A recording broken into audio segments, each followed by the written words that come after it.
Thank you for inviting me to the session. In fact, do we have the earlier sessions where I can sort of see, and have you sort of recorded it, yesterday's session, etc.? I mean, Saji was saying there was a brilliant session yesterday by him. He was so I would love to see it. Yeah. So of course I'll talk about media a bit, because media has been I mean, there are positives and negatives of media, and probably as she was Devika was saying, yeah, we need to build a narrative that is missing.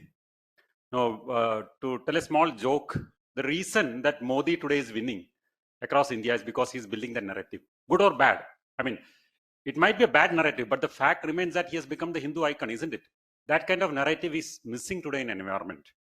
That environment stories are not coming up. That narrative has to come.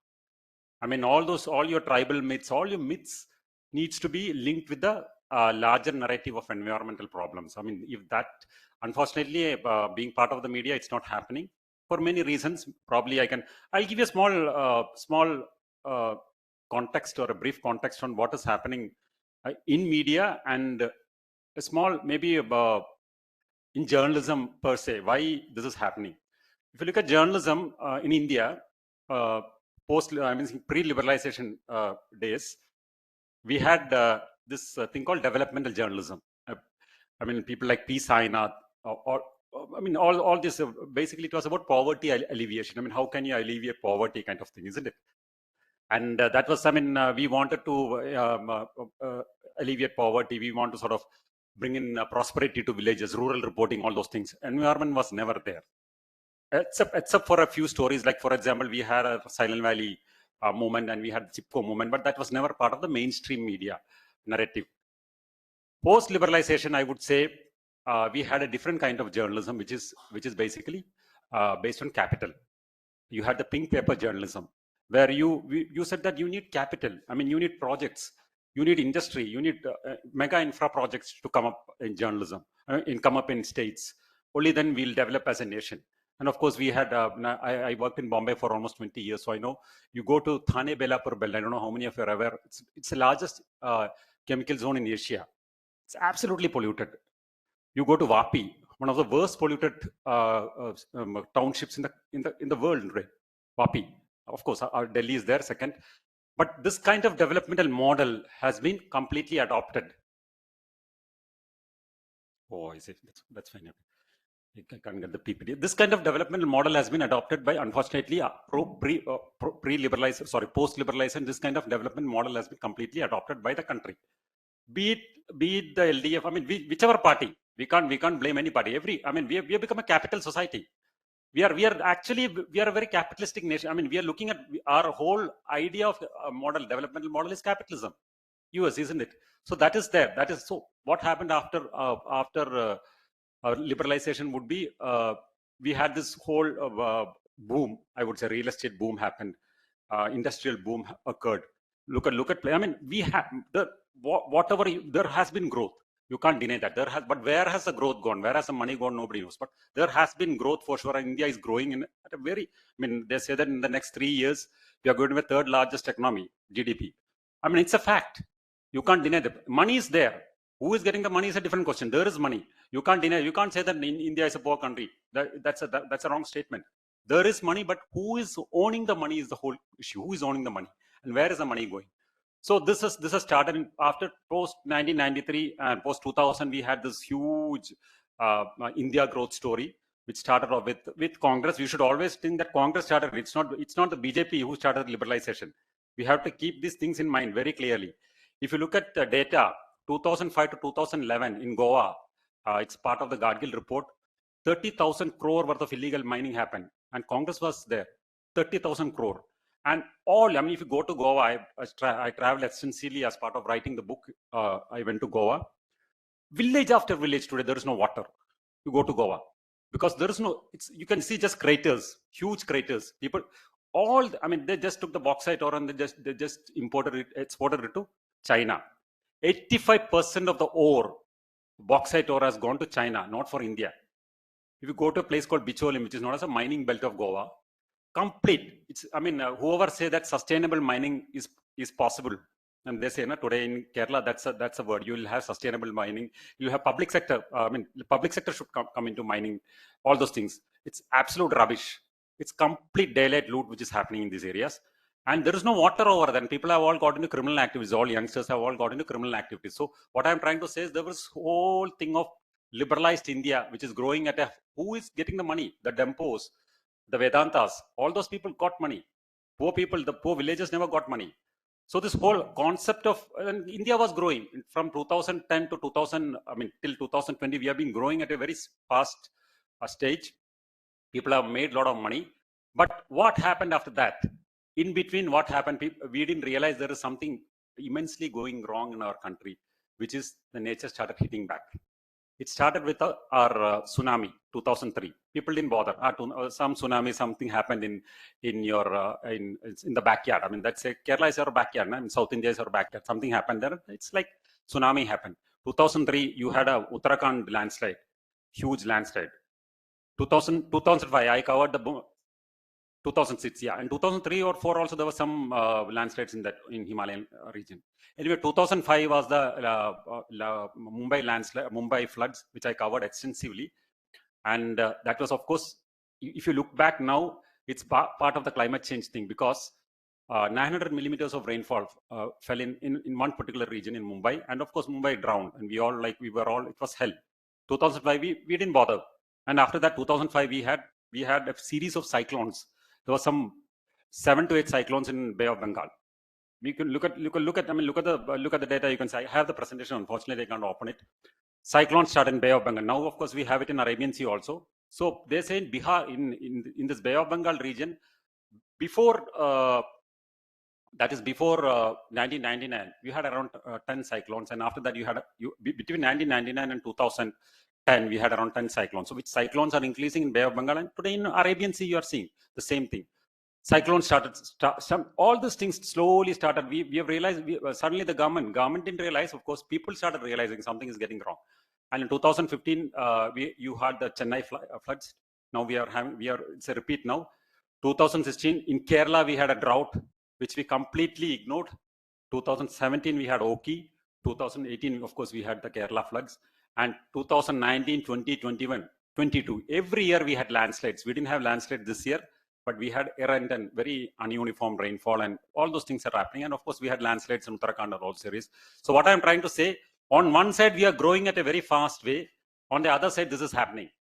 This whole irony, this whole paradox is what is happening. So this narrative that, okay, this is fine. I mean, when I was doing the story, when I was writing for this book, and I was traveling around and I was talking to people, everyone who's staying in the Western Ghat region, they were all concerned. What is going to happen? Our lives. If you go to places like Kochi, for example, which I had visited last year, 500 houses are not. You can't stay there. People have just vacated. If you go to places like Idiki, for example, I would say in Idiki, what is happening now is Sajeev would know. There is no migration happening. There is reverse migration happening. People are leaving those places, high ranges. You can't live there. It's become so uninhabitable, these regions, all your high ranges, because you don't know when these landslides are going to occur now. Now, this year it's not happened, but it might happen any time, any day. So this is the kind of I would say this is the kind of landscape that we are facing now. This is a kind of, especially in the Western Ghats. Of course, Western Coast is also facing. And so this is the context. I thought I'll give you a small brief. And so what do we do now?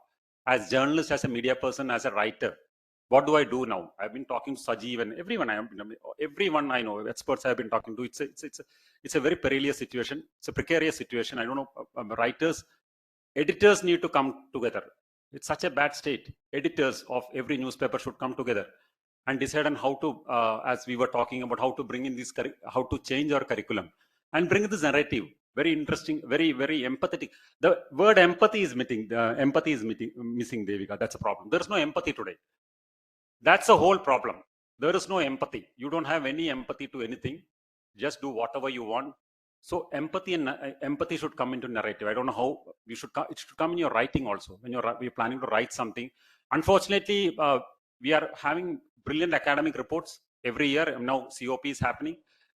They'll say that, okay, you should reduce this and all those things. Academic reports are getting released every year, isn't it? But unfortunately, people don't read it, and nobody is interested. Even government is not interested. Government, our government is pursuing the China model: grow up, grow. At what? At the cost of environment. Look at what happened in Delhi. In Kochi, what happened? We know. So environment is of least concern. I don't know how we are planning to. If you're planning to give a presentation to the government, how are you planning to push it? Now Kerala, now they're planning a tunnel, a Wayanad tunnel, a mega project. I mean, it's disastrous. I wrote about it, except for Times of India, because I am not boasting. I'm working to from, except for Times of India. None of the newspapers today, they are writing about the mega tunnel project. The Malayalam Manorama, I'll name it, the Mathrubhumi, none of them. They think that the tunnel will bring in, I mean, whatever. I mean, but it's going to be a major disaster. 2,000 crore project, and it's going right near to the Puttumala hills, Puttumala and Kavalapara, and near to that. And it's a very eco-fragile area. I mean, Sajeev would know, and the kind of biodiversity we have there. And why do we need such? And especially when you have 5 alternative paths, 5 alternative roads over there, just need to develop those roads. You need to develop those Tamarasheri Ghat road. There are alternative roads which we can. We are not thinking about that. We are just planning to have this mega tunnel. It's going to be another Joshimat kind of thing, which is going to happen in Wayanad, which is going to, it's going to be very disastrous. They're planning a mega tunnel. 2,000 crore is the budget now. It might go to whatever. And the whole idea is they need rocks for Adani, or the whole idea is that it's not for the tunnel. They'll blast them and they'll take the rock and they'll put it wherever they want. All your developmental projects they have another idea. That's the whole thing, is that they have another idea. It's not for this. And the poor villagers and the poor people over there, they've been told. And the kind of, I mean, and the distance that they are going to sort of benefit as you cross from Wayanad to Mysore is just 40 minutes, 30 to 40 minutes. And that is there, this thing. But we have calculated, people like Vishnu, and there are people, NGOs over there, they have calculated, and they said, actually the delay will be much more. If you use the tunnel, and if you use the traditional path, you can reach much faster. If you use this tunnel, because you won't reach the other side, which is Sultan Batari and all those things. You'll have to take another Ghat road, and the whole thing, the delay will be more. The whole idea is to reduce the discomfort of the motorist, which is not going to happen. And the kind of disaster, I mean, the Gadgil report has very clearly said you can't have mega tunnel project in eco-sensitive zones. It's a huge project. So this is one project I'm talking about. Of course, KRL, everyone knows this huge thing that the environmentalists in Kerala, they took up, and they've just stopped it, but it will come, because the whole idea is to create kickbacks, to be very frank. Seriously, that's the only idea. You get a lot of money in all these projects. So I was talking to Badusha, one of the environmental activists in Wayanad. So he was telling me there was this Karapara water hydel project, which never happened in Wayanad. And he was saying, apparently there was this contractor who came from Kannur, Chamachan or something. Anyway, he came there, and he was part of this project. It's like your pizza and nuts, everyone loves a good road. He came there, and he came in a tractor, and he came in a small vehicle. And he came there in late 80s, and he was part of this project. The whole idea was he started this dam. It never happened. And today he owns 1,000 acres of plantation in Wayanad. He made a lot of money, because what is happening is every year you get 5 to 10 crore from as grant for this dam project. The whole money was usurped by the contractors and by the local officials. So the whole idea is, why do we need this kind of projects? So these questions are not, unfortunately, asked by the media, by the local media. It's because there are vested interests. There are people. I mean, some of the media owners are themselves part of political establishment. They are part of. I won't mention the names. And of course, there are communities they have to adhere. When it's a very sad fact in media. Kerala media. I mean, Robin can tell more about it. Kerala media has been completely bought out. I mean, in terms of environment, we can talk about national media. It's a Godi media and all those things. But even what is happening to Kerala media, they are least bothered about environmental issues. Their only interest is to do political gossiping, not even political reporting. They don't do political reporting. It's political gossiping. Sadish and VD will say something, and the opposition leader will say something. They'll put 3 or 4 people together, and that's the whole thing. I would say all our local media anchors are We call him Pavapata Arnab Goswami, poor man's Arnab, isn't it? All your guys. They'll in the evening at 7 o'clock. You will have these guys sitting. They'll put in 3-4 people, and they'll stop. Nobody's watching it except for oldies. None of the youngsters are watching it. They have different things to do. Yeah. Oh, yeah. Nobody's watching it. I have to warn you about the time. Yeah, I but can go. I think this is an important point you're making. That the oldies are on their people on their way out are the only ones who are interested. Only seriously, in this kind of none of them are watching. And but by the way, youngsters are interested in environment. Saji would know. Youngsters are very much if you that's what the narrative should change. You should bring in stories. I don't know, using videos and myths, all your local myths, all your tribal myths. There was this very interesting story that we did. There is a teak tree that the forest department is planning to save. 500-year-old teak tree inside the forest, Kannamara forest. And apparently, the Britishers who plundered our forest region in Parambikulam and all those areas, they left that tree. It's a huge, grand old tree, one of the Asia's largest old teak tree. And the myth was that tribal myth was that if you go and cut the tree, blood will ooze from the tree. So they got scared, little bit scared. So they kept it, they left it like that, and the tree now is slowly decaying. So the department is now the KFRI is planning to sort of use technology to sort of revive it. So what a beautiful story with a video, isn't it? I mean, if provided department can allow us inside, it can be an international story. 500-year-old Asian tree. With tribe, which is being worshipped by tribals, and the department, and they're planning. I mean, these kind of stories should come up. Unfortunately, these kind of stories are not in the media is only interested in tearjerker. I need to mention this also.